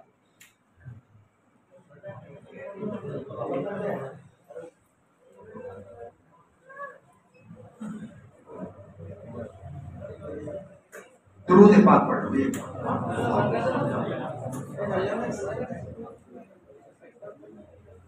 قرآن کریم میں پڑوسی کی ایک خاص قسم ذکر ہے، آپ اندازہ لگائیں، وہ صاحب بالجنب، تھوڑی دیر کا پڑوسی۔ جیسے بس میں تھوڑی دیر کے لیے ہمارے پاس والی سیٹ پر کوئی بیٹھا، ٹرین میں کوئی پاس میں بیٹھا، بس اسٹیشن پر، ریلوے اسٹیشن پر کوئی بیٹھا، ابھی جیسے آپ کے پاس میں دوسرا ساتھی بیٹھا ہوا ہے، یہ تھوڑی دیر کا پڑوسی۔ قرآن نے کہا کہ جو تھوڑی دیر کا پڑوسی ہے اس کے ساتھ بھی اچھا سلوک کرو، اس کو ڈلنا مت مارو، اس کو بیٹھنے میں تنگ مت کرو۔ یہ ہمیں سکھایا گیا ہے۔ جہاں کہیں آپ سفر کر رہے ہو، قدم قدم پر آپ کا واسطہ، آپ کا سابقہ پڑنا ہے غیر مسلم لوگوں سے، اس لیے کہ مسلمان اقلیت میں ہمارے برادران وطن کے ساتھ آپ کا پالا پڑنا ہے، آپ کا سابقہ ہونا ہے، ہر جگہ پر وہ ساتھ، آپ ان کے ساتھ ہماری ذمہ داری بنتی ہے کہ اگر کوئی بوڑھا انسان ہے، کمزور ہے، کوئی خاتون ہے، اس کا سامان ہم نے اٹھا لیا، سامان اٹھوا دیا، تو اگر ہماری سیٹ ان کے لیے زیادہ مناسب ہے، وہ بچے والے خاتون ہیں، وہ سیٹ ہم نے ان کو دے دی، تھوڑی دیر کے لیے ہم نے مشقت برداشت کر لی، 10-20 روپے کی چیز ہم نے کھانے کے لیے منگوائی ہے، لے کر آئے ہیں، کوئی چیز ان کو دے دی، یہ اللہ کے نبی علیہ الصلوۃ والسلام نے ہمیں یہ سکھایا ہے۔ اگر کوئی کہے کہ واہ آپ تو بڑے اچھے مسلمان ہیں، آپ کہے نہیں اس میں میرا کوئی کمال نہیں، یہ تو میں غلام مصطفیٰ ہوں۔ پیارے نبی صلی اللہ علیہ وسلم نے زندگی جینے کا یہ سلیقہ ہمیں سکھایا، یہ تو ہماری ذمہ داری بنتی، یہ آقا علیہ الصلوۃ والسلام سکھا کر گئے۔ حضور نے ہمیں یہ سکھایا کہ ایک دوسرے کو ہدیہ دو، محبتوں میں اضافہ ہوگا۔ خوشی کا موقع ہے، شادی کا موقع ہے، ان کے یہاں کوئی بچہ بچی تعلیم میں اعلیٰ نمبر لے کر آئے ہیں، کچھ ہدیہ پیش کرنے کا موقع ہے، ہدیہ پیش کرو، جس کے ذریعے آپس میں دلوں میں محبتیں پیدا ہوں گی، نفرتیں ختم ہوں گی۔ آقا علیہ السلام نے ہمیں سکھایا، بیمار ہو جائے عیادت کرنے جاؤ۔ ایک یہودی لڑکا بیمار ہو گیا، حضور پاک صلی اللہ علیہ وسلم نے صحابہ سے کہا چلو عیادت کرنے، خبر لینے چلتے ہیں۔ یہودی دشمن، اعلیٰ درجے کا دشمن، لیکن حضور اس کی خبر لینے جا رہے ہیں۔ یا حال یہ ہو جاتا ہے کہ سگا بھائی بیمار ہے، سگے بھائی کو اپنے سگے بھائی کی خبر لینے کی فرصت نہیں، باپ بوڑھا ہے، اسے ہاسپٹل لے جانے کی فرصت نہیں ہے، اسے فیس بک پر، انسٹا پر، واٹس ایپ پر، یہ سوشل میڈیا پر اپنے ہزاروں فینس کے ساتھ مشغول رہنے کی فرصت ہے، لیکن اپنے بوڑھے ماں باپ کے لیے اسے وقت نکالنے کی فرصت نہیں، سگے بھائی بہن کے لیے وقت نکالنے کی فرصت نہیں، سگے بھائی بہن کے ہاں بیمار ہو گئے تو اب ان کی خبر لو۔ حضور نے سکھایا، حضور خود تشریف لے کے بیمار کی خبر لے گئے۔ یہودی تھا، حضور جب لے گئے تشریف، وہیں پر وہ اس کا جو باپ تھا وہ اس کے سرحانے تورات پڑھ رہا تھا۔ جیسے ہمارے یہاں پر کسی کا آخری وقت ہوتا ہے تو قرآن کریم میں سے سورہ یاسین پڑھی جاتی ہے، سورہ رعد پڑھی جاتی ہے، کلمہ پڑھا جا رہا ہوتا ہے، اس کو کہا نہیں جائے گا او کلمہ پڑھ لو چچا اب تو آخری ٹائم ہے، نہیں ایسا کہا نہیں جائے گا، کلمہ تلقین کیا جاتا ہے، یعنی کہ ان کے پاس بیٹھ کر کلمہ پڑھا جاتا ہے اتنی بلند آواز سے کہ کان میں آواز پہنچ جائے، ورنہ آپ نے کہا کلمہ پڑھ لو، وہ چڑچڑے پن میں ہے، اللہ نہ کرے کہ اس نے انکار کر دیا، نعوذ باللہ، ایمان جا سکتا ہے، تو ان کو یہ نہیں کہا جائے گا کلمہ پڑھ لو، ان کے پاس بیٹھ کر بلند آواز سے کلمہ پڑھا جائے گا۔ تو وہ جو باپ تھا وہ تورات لے کر بیٹھا ہوا تھا اور سرحانے پڑھ رہا تھا۔ اللہ کے نبی علیہ السلام نے موقع کی مناسبت سے اسے پوچھا کہ بھئی تورات میں میرا تذکرہ کچھ پاتے ہو؟ میرا چہرہ بشرا، میری صفات، میری نعت اور میری سیرت، میرے اخلاق، میرے کردار، میری نبوت، میری رسالت، میری ہجرت، میرا پیدا ہونا، میرا ہجرت کرنا، میری رسالت کے بارے میں کچھ پاتے ہو؟ وہ جو باپ تھا تورات کھولے ہوئے بیٹھا تھا تو وہ جھوٹ بول گیا، اس نے کہا نہیں آپ کا کوئی تذکرہ نہیں ہے اس میں، نہ آپ کے شکل و صورت کے بارے میں، نہ آپ کی سیرت کے بارے میں، نہ آپ کے اخلاق کے بارے میں، نہ آپ کی ہجرت کے بارے میں، نہ آپ کی رسالت اور نبوت کے بارے میں، کوئی آپ کا تذکرہ اس میں نہیں ہے۔ وہ جو بیٹا تھا بیمار تھا، لیٹا ہوا تھا، جس کی عیادت کے لیے حضور تشریف لے گئے تھے، وہ کہنے لگا، چونکہ وہ بھی تورات پڑھا ہوا تھا، وہ کہنے لگا وہ اللہ کے رسول صلی اللہ علیہ وسلم، یہ تورات میں آپ کا ذکر خیر موجود ہے، آپ کی شکل و صورت کے بارے میں بھی موجود ہے، آپ کی سیرت اور اخلاق کے بارے میں بھی موجود ہے، آپ کی پیدائش مکہ میں ہوگی یہ موجود ہے، ہجرت کر کے آپ مدینہ منورہ آئیں گے یہ موجود ہے، آپ کی حکومت بہت جلد ملک شام تک پہنچ جائے گی یہ موجود ہے، آپ سخت اخلاق نہیں ہوں گے یہ موجود ہے، سخت زبان نہیں ہوں گے یہ موجود ہے، سخت دل نہیں ہوں گے یہ موجود ہے، بے حیائی کی باتیں کرنے والے نہیں ہوں گے یہ موجود ہے، برائی کا بدلہ برائی سے دینے والے نہیں ہوں گے یہ موجود ہے، عفو درگزر سے کام لینے والے ہوں گے یہ موجود ہے۔ اور اللہ کے نبی میرے باپ کا جھوٹ کھل کر سامنے آ گیا، آپ کی سچائی سامنے آ گئی، سنیے میں کلمہ پڑھتا ہوں، اشہد ان لا الہ الا اللہ واشہد ان محمد رسول اللہ صلی اللہ علیہ وسلم۔ فوراً وہ یہودی لڑکا مسلمان ہو گیا۔ حضور کلمہ پڑھوانے نہیں گئے تھے، حضور عیادت کرنے کے تشریف لے گئے، بیمار کے کام آنے تشریف لے گئے، بیمار کی خبر لینے کے تشریف لے گئے، لیکن سچائی تبھی جا کر تو حقیقت میں واضح ہوگی جب غلط فہمیوں کے پردے چاک ہوں گے، ملاقاتوں کا سلسلہ بڑھے گا، ایک دوسرے سے ملاقات ہوگی، محبتوں کے پھول پیش کیے جا رہے ہیں۔ جائیے، یہ نوجوانوں سے کہتا ہوں، کہاں فضول کے ویڈیو میں اپنا وقت خرچ کرتے ہو، کہاں فالتو کی ریلوں میں اپنا وقت ضائع کرتے ہو، کہاں فیس بک پر گندے ویڈیو دیکھنے میں اپنی عمر کو ضائع کرتے ہو؟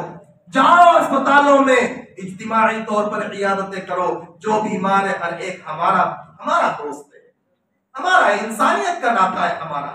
جاؤ، کبھی 50 کلو فروٹ لے کر جاؤ، کبھی بسکٹ کے پیکٹ لے کر جاؤ، کبھی کچھ چائے لے کر جاؤ، کبھی ناشتہ لے کر جاؤ۔ ربیع الاول میں حضور سے محبت ہے، حضور کے نام پر ہی جاؤ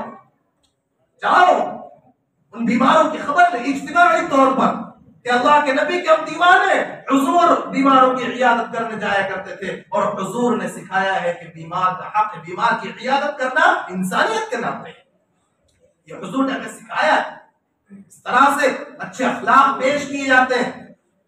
یہ ربیع الاول کا مبارک مہینہ ہے، نوجوانوں کو کہتا ہوں یتیموں کا سہارا بننے کا پختہ ارادہ کرو، کہ ایسے بچے جن کی ماں کا انتقال ہو گیا، جن کے باپ کا انتقال ہو گیا، ایسے بچوں کا سہارا بنو، ان بچوں میں سے کسی بچے کو ہمارے مدرسے میں داخلہ دلاؤ کہ اس کا خرچ ہم اٹھائیں گے۔ عید کا موقع آئے، ایسے بچوں کے لیے کپڑوں کا انتظام کرو۔ عید کا موقع آئے، ایسے گھروں پر راشن پہنچانے کا انتظام کرو۔ آپ کو بتلاؤ، میں سیندوا رہا ہوں 16 سال سیندوا لے کر آیا ہوں، سیندوا خدمت انجام دی الحمدللہ۔ دارالعلوم سیندوا میں جو پرانے حاجی لوگ ہوں گے، جو گئے ہوں گے بائی روڈ، تو انہوں نے دیکھا ہوگا دارالعلوم سیندوا وہ تقریباً 23 بیگھہ زمین میں مدرسہ پھیلا ہوا ہے، 23 بیگھہ زمین میں مدرسہ پھیلا ہوا ہے۔ 16 سال الحمدللہ وہاں لے کر آیا، وہاں رہتے ہوئے مہاراشٹر، چونکہ وہاں سے 14 کلومیٹر پر لگتا ہے، مہاراشٹر 14 کلومیٹر سے مہاراشٹر شروع ہو جاتا ہے۔ مہاراشٹر تھوڑا آگے جاتے ہیں مالیگاؤں، اور مالیگاؤں سے تھوڑا اور اندر میں ہے لاسل گاؤں، منماڑ لاسل گاؤں۔ تو لاسل گاؤں وہ جہاں سے کیپسول والا انگور آتا ہے، ان باغیچوں میں گیا ہوں میں، جہاں ایسے ایسے ماشاءاللہ وہ پھل پیدا ہو رہے ہوتے ہیں، جی چیکو، بڑا والا چیکو، کیپسول والا انگور، یہ پیدا ہو رہے ہوتے ہیں۔ وہاں میرا جانا ہوا، وہاں کے ایک بزرگ سے ملاقات ہوئی، ایک بڑے میاں عمر رسیدہ سیندوا آئے ہوئے تھے، وہ اپنا واقعہ مجھے سنانے لگے، کیونکہ کچھ ہمدردی کا جذبہ ہوتا ہے تو انسان سنانے لگ جاتا ہے۔ وہ سنانے لگے کہ حضرت بولے ایک مرتبہ یہ ہوا، عید کا دن تھا، میٹھی پر شیر خورمے کا اہتمام ہوتا ہے، سیوئیوں کا اہتمام ہوتا ہے، فینی کا اہتمام ہوتا ہے، کھجوریں ہوتی ہیں بہترین، جی خوشبوئیں ہوتی ہیں، اور بہترین اچھے اچھے کپڑے پہن رہے ہوتے ہیں لوگ۔ وہ بڑے میاں مجھے سنانے لگے، حضرت ایک مرتبہ عید کا دن تھا، عید کا دن، میں فجر کی نماز پڑھ کر گھر آیا، فجر کی نماز پڑھ کر گھر آیا، بیٹا میرا بیمار ہاسپٹل میں ایڈمٹ۔ عید کی صبح میں نے اپنی بہو کو کہا، بہو بیٹا مجھے پتا ہے کہ گھر میں کوئی فینی نہیں ہے، گھر میں کوئی سیوئیاں نہیں ہے، گھر میں کوئی شیر خورما نہیں ہے، بیٹا ایک کام کر، دودھ کے پیسے بھی نہیں ہیں، دودھ کے پیسے بھی نہیں ہیں، بغیر دودھ کی میٹھی چائے بنا لے، اپنی عید ہو جائے گی۔ بغیر دودھ کی میٹھی چائے بنا لے، چائے پتی ڈال لے پانی میں، شکر گھول لے، یہی میٹھی سیٹھی چائے پی کر ہی ہم میٹھی عید کی خوشیاں منا لیں گے۔ بہو کہتی ہے کہ ابا گھر میں شکر بھی نہیں، گھر میں شکر بھی نہیں۔ کہنے لگے بیٹا بغیر شکر کی بنا، بغیر شکر کی بنا۔ ایسے گھرانے موجود ہوتے ہیں، یحسبهم الجاہل اغنیاء من التعفف، وہ لوگوں کے سامنے ہاتھ نہیں پھیلا رہے ہوتے ہیں جس کی وجہ سے ناواقف انسان سمجھ رہا ہوتا ہے کہ ان کے پاس بہت روپیہ پیسہ ہے، وہ نہیں سمجھ رہا ہوتا ہے۔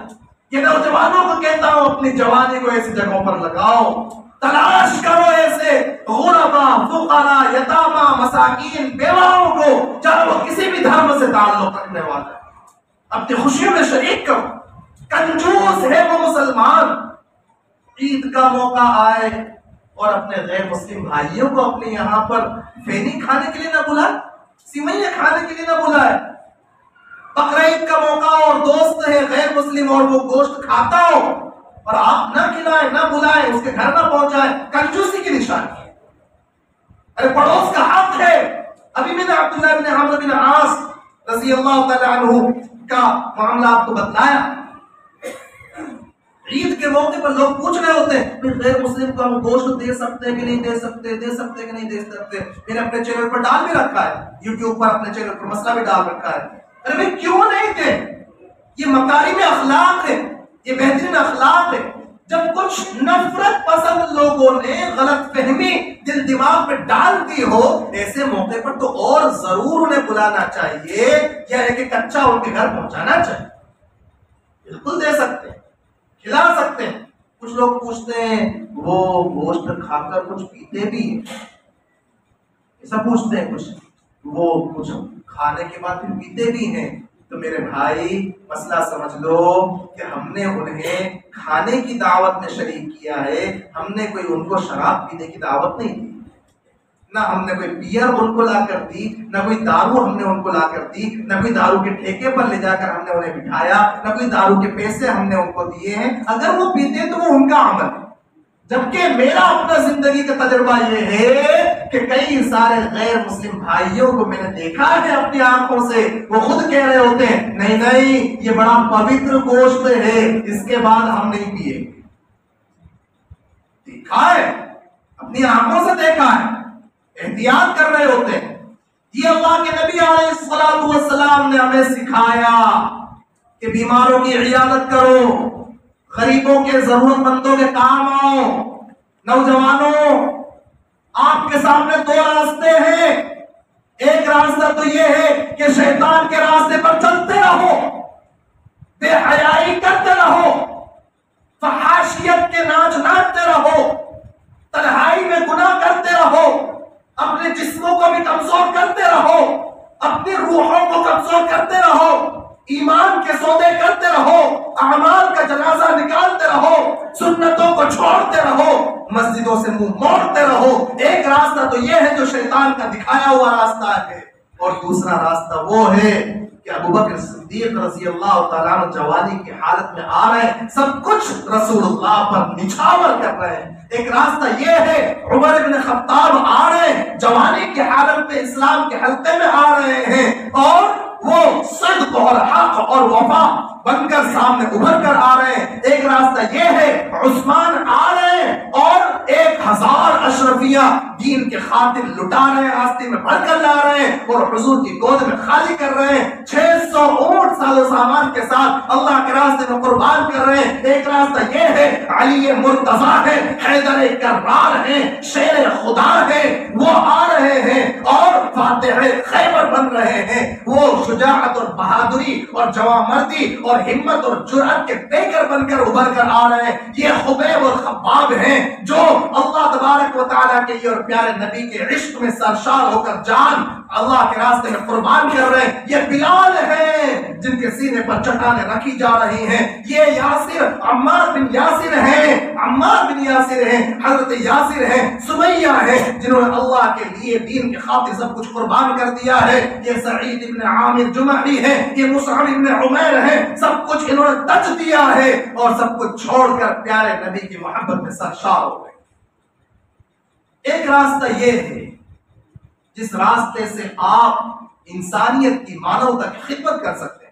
دو راستے آپ کے سامنے۔ پہلا راستہ شیطان والا ہے جس میں نوجوان نشے کی لت میں بھی الجھتا چلا جاتا ہے۔ نشے کی لت میں اللہ تعالیٰ نے فرمایا پارہ 7 رکوع 2 میں یا ایھا الذین آمنوا انما الخمر والمیسر والانصاب والازلام رجس من عمل الشیطان فاجتنبوہ لعلکم تفلحون۔ اے ایمان والو سنو، یہ شراب، یہ جوا، یہ دوسرے اور طریقے جوئے کے، یہ سب کی سب گندگی ہے، یہ شیطانی کام ہے، بچو ان سے تاکہ تم کامیاب ہو سکو۔ یہ طریقے شیطان کیوں رائج کرتا ہے؟ انما یرید الشیطان ان یوقع بینکم العداوۃ والبغضاء فی الخمر والمیسر۔ یہ شراب اور جوئے کے ذریعے شیطان تمہارے درمیان دشمنیاں اور نفرتیں ڈالنا چاہتا ہے تاکہ تم بگڑ جاؤ۔ اے لوگوں بچو ان چیزوں سے تاکہ کامیاب ہو سکو۔ یہ اللہ تعالیٰ فرما رہا ہے. اللہ کے رسول صلی اللہ علیہ وسلم پر جو قرآن نازل ہوا اس میں خمر کا لفظ ہے. خمر شراب، اس کا ترجمہ لغت میں ہوتا ہے ایسی چیز جو عقل پر پردہ ڈال دے. ایسی چیز جو عقل پر پردہ ڈال دے اس کا ترجمہ شراب ہو رہا ہے.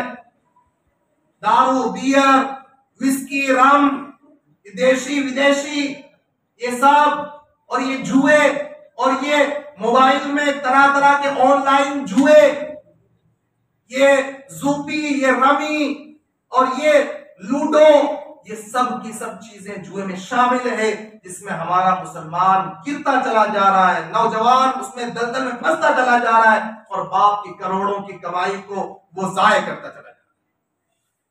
ہر وہ چیز جو عقل پر پردہ ڈال دے اسے خمر کہا گیا لغت میں. عقل پر پردہ ڈال دے.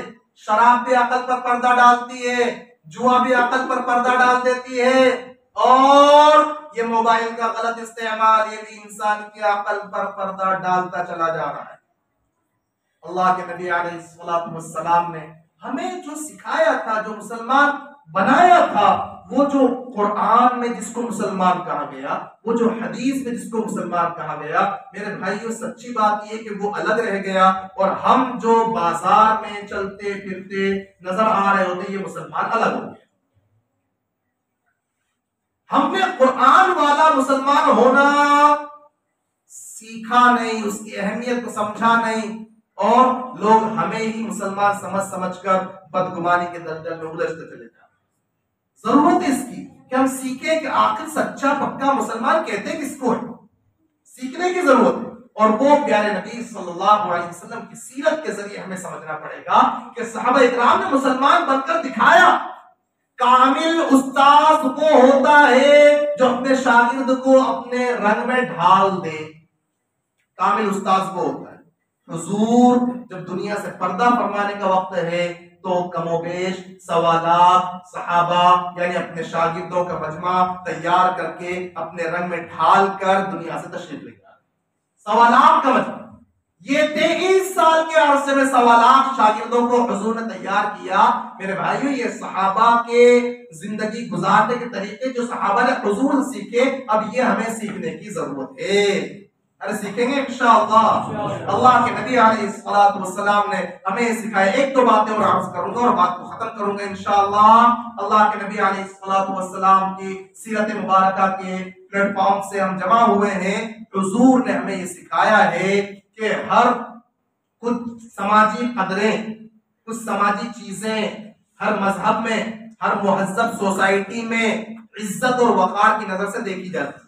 بڑوں کا ادب کرنا، چھوٹوں کی عزت کرنا، چھوٹوں پر شفقت کرنا، اور عورتوں کی عزت اور آبرو کا لحاظ رکھنا، یہ ہر سماج میں اس کو بہت ہی سنجیدگی کے ساتھ دیکھا جاتا ہے، مانا جاتا ہے کہ بڑوں کو ادب اور احترام دیا جائے، چھوٹوں پر شفقت اور پیار کیا جائے، اور عورتوں کی عزت اور احترام کو ملحوظ رکھا جائے. ہر سماج میں اس چیز کو ملحوظ رکھا جاتا ہے، مانا جاتا ہے، تسلیم کیا جاتا ہے.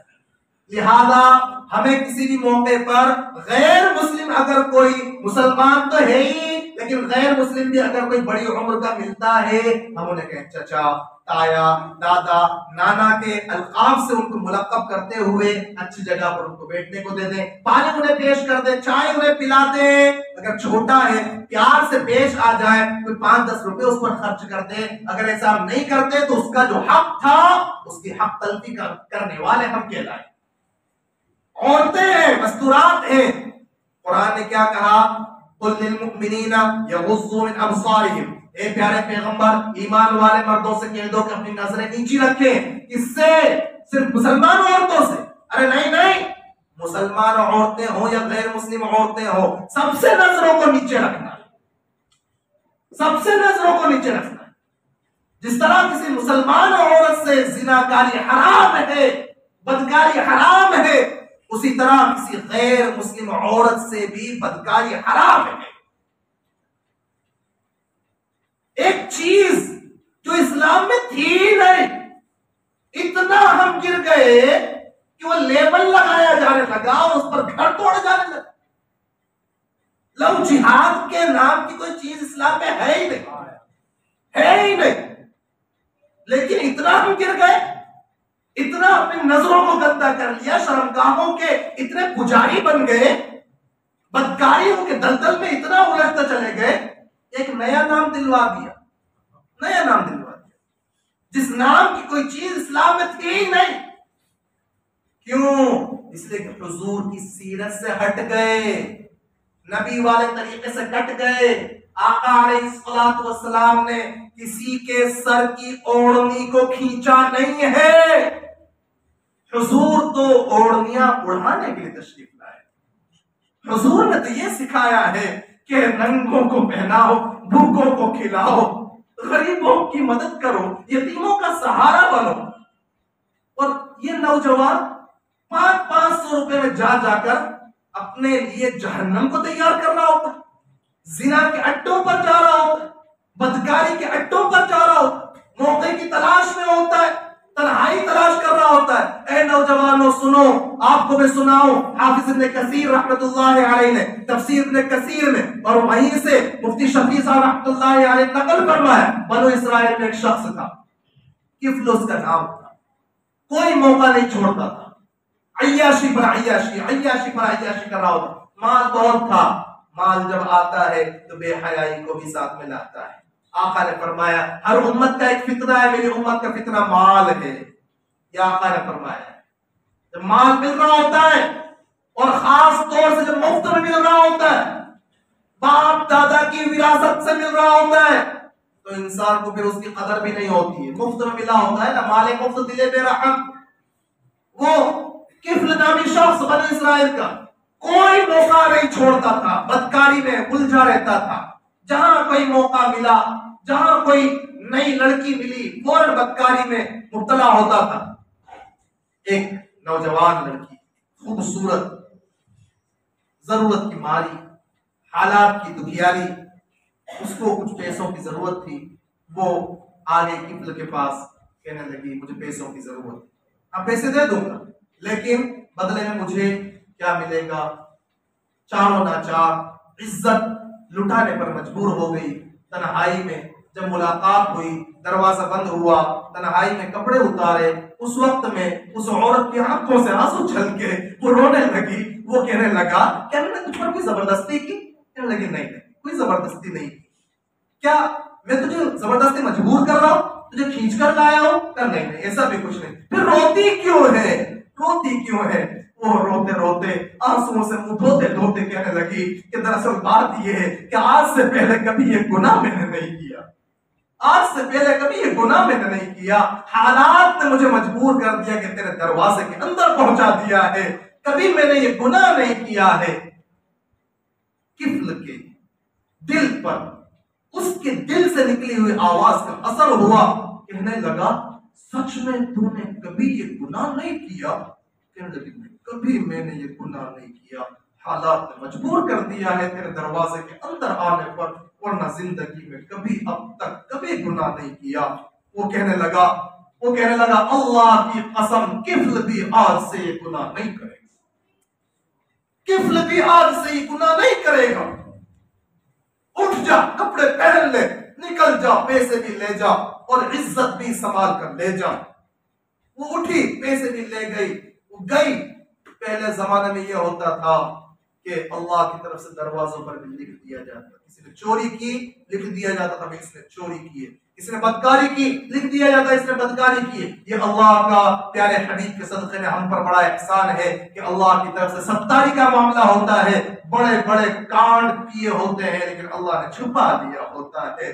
کیا ارحم الراحمین رب ملا اور کیا رحمت للعالمین نبی ملا ہے ہمیں۔ اللہ رب العزت ستاری فرما رہا، بڑی بڑی حرکتیں کر لیتے ہیں، گردن میں گردن اپنے گریبان میں جھانک کر کبھی دیکھتے تک نہیں، کبھی تنہائی میں آنسو بہاتے نہیں، اللہ کے سامنے توبہ کرتے نہیں۔ اور پیارے دوستوں، اللہ کے سامنے توبہ کرنے والے بنو، معافی مانگنے والے بنو، وہ اللہ رحم الراحمین ہے۔ 99 لوگوں کو قتل کرنے والوں کو بھی اللہ رب العزت معاف کر دیا کرتا، جتنے گناہ ہوئے سو ہو گئے، لیکن پیارے نبی صلی اللہ علیہ وسلم کی سیرت مقدسہ کے مبارک نسبت پر جب جمع ہوئے ہیں تو آج یہ عہد کرتے ہیں کہ اب تک جتنے گناہ ہوئے ہیں سب سے توبہ کرتے ہیں. اس نے کہا آج سے کفل بھی یہ گناہ نہیں کرے گا. اللہ جب کسی کی دستگیری فرمائے میرے دوستوں تو پھر معاملہ کچھ اور ہی ہوتا ہے. اسی رات کفل کی روح پرواز کر اسی رات مر گیا. کبھی سوچا ہے کسی اڈے پر پہنچے اور وہیں اگر جان نکل گئی تو کیا ہوگا؟ ایسا ہی ہوا کہ پچھلے سال ایک اڈے پر ایک انسان گیا ہوا تھا, وہیں پر اس کی روح پرواز کر گئی. اس کے گھر کے لوگ بھی اس جگہ اس کی لاش کو لینے نہیں پہنچے کہ بدنامی ہوگی کہ یہ میرا باپ تھا, یہ میرا دادا تھا, میرا بڑا بھائی تھا. لوگ لاش بھی لینے کے لیے نہیں پہنچے, بالآخر اسے جلائے. کبھی سوچا کہ موت کا فرشتہ کہاں نہیں آ سکتا, کہاں نہیں آ سکتا؟ 7 تالوں کے اندر بند ہو کے وہاں بھی موت کا فرشتہ آ جائے گا. اینما تکونوا یدرککم الموت ولو کنتم فی بروج مشیدہ. جہاں رہو گے موت وہاں آ جائے گی, چاہے مضبوط قلعوں کے اندر بند ہو جاؤ.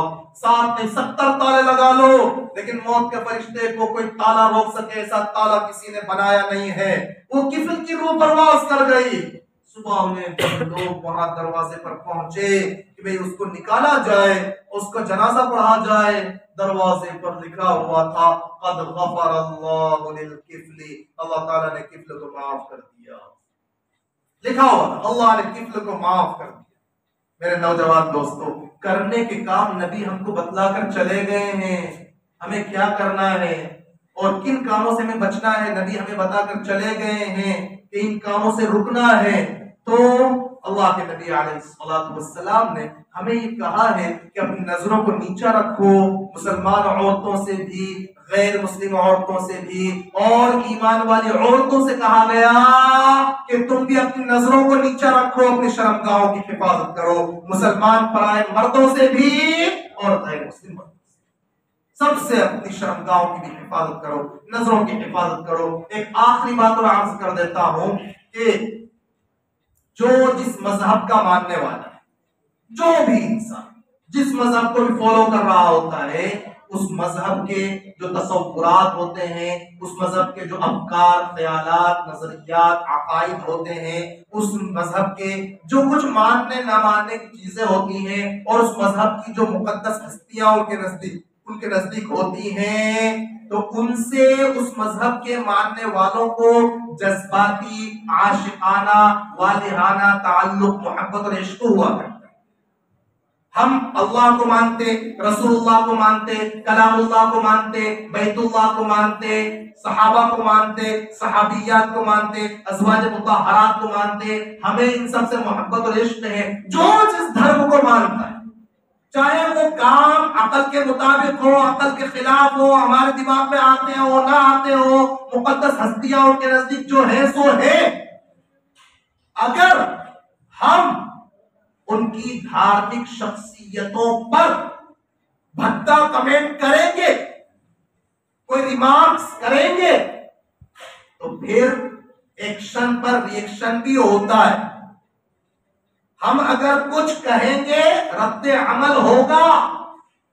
اگر آپ ان کی مقدس ہستیوں کو برا کہو گے, پھر وہ آپ کی مقدس ہستیوں کو برا کہیں گے. آپ ان کے مقدس شخصیات کو برا کہیں گے, وہ آپ کے رسول اللہ پر, حضرت عائشہ پر, حضرت خدیجہ پر, پھر وہ آپ کے اللہ پر, پھر وہ بھدا کمنٹ کریں گے.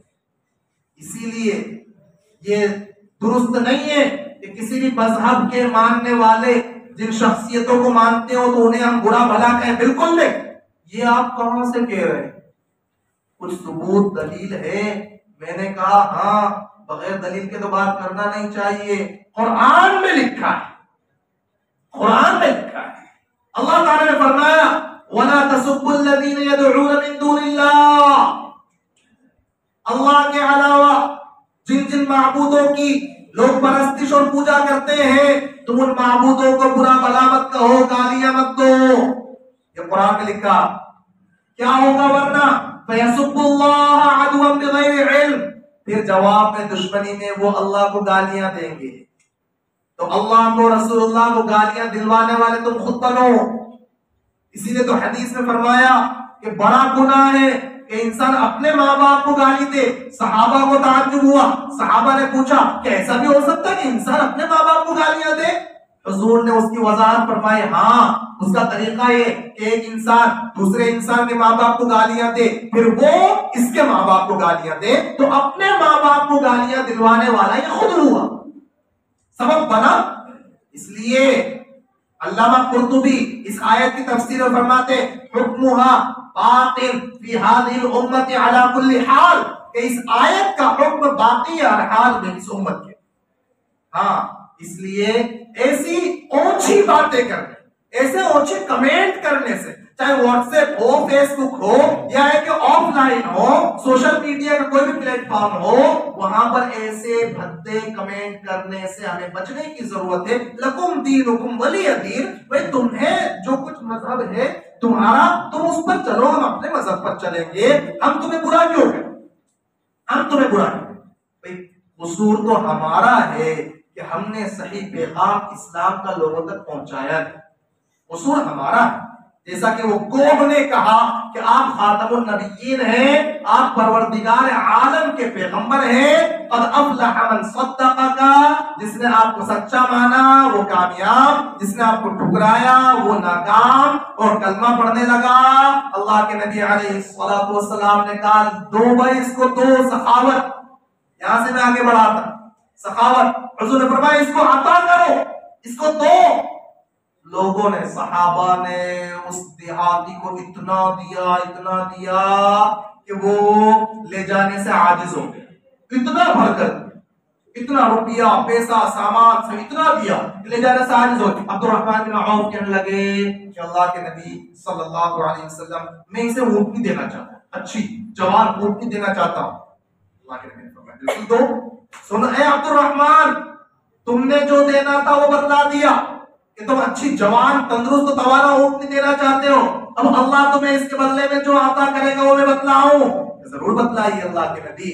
آقا علیہ الصلوۃ والسلام نے فرمایا اللہ تعالیٰ تمہیں اس اونٹنے کے بدلے پل صراط پار کرنے کے لیے ایسی اونٹنی عطا فرمائے گا کہ سبز زبرجد کے اس کے پاؤں ہوں گے, اور زرد زبرجد کی اس کی گردن ہوگی, اور اس کے اوپر ایک بہترین سا کجاوا رکھا ہوا ہوگا. اس کجاوے میں بہترین عالی قسم کا کپڑا, ریشم کا دبیز اور باریک ریشم کا کپڑا رکھا ہوا ہوگا, اور وہ اونٹنی تجھے پل صراط ایسے پار کرا دے گی جیسا کہ پلک جھپکتے بجلی غائب ہو جاتی ہے, ایسے پلک جھپکتے تجھے وہ اونٹنی پل صراط پار کرا دے گی.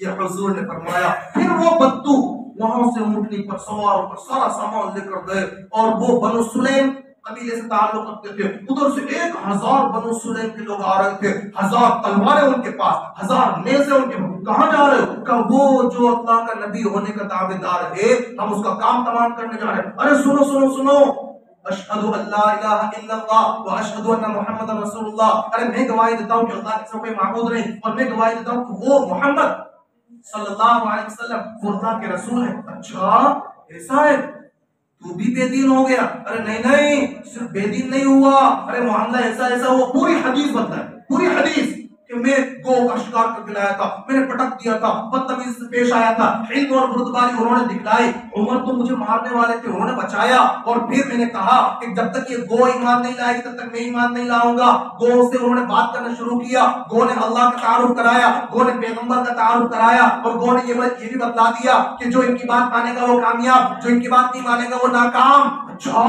ایسا ہے, چلو جلدی ہمیں بھی لے چلو. 1000 لوگ, 1000 نیزے اور 1000 تلوار لیے ہوئے وہ آ رہے تھے قتل کرنے, ہمیں بھی لے کے چلو. وہ سب کے سب آتے ہیں اور آ کر کہتے ہیں اشہد ان لا الہ الا اللہ واشہد ان محمد رسول اللہ صلی اللہ علیہ وسلم. یہ علم, یہ سخاوت, یہ عفو درگزر, یہ اچھے سلوک, یہ اچھے اخلاق, یہ نرمی, یہ بردباری, یہ تحمل مزاجی, یہ سخاوت, یہ فیاضیاں, یہ بیماروں کی عیادت, یہ نرمی, یہ محبت کا پیغام, یہ سلامتی اور یہ اسلام, یہ امن و امان کا پیغام, یہ پرایوں کو اپنا بنانے کا ہنر ہے. پیار یہ پرایوں کا اپنا بنانے کا ہنر ہے. یہ ہے سیرت مقدسہ کا سبق جو ہمیں لینے کی ضرورت ہے. اللہ تبارک و تعالیٰ سے دعا کرتے ہیں کہ اللہ تبارک و تعالیٰ پیارے نبی صلی اللہ علیہ وسلم کی سیرت مبارکہ ہمیں اپنی زندگی میں اتارنے کی توفیق عطا فرمائے.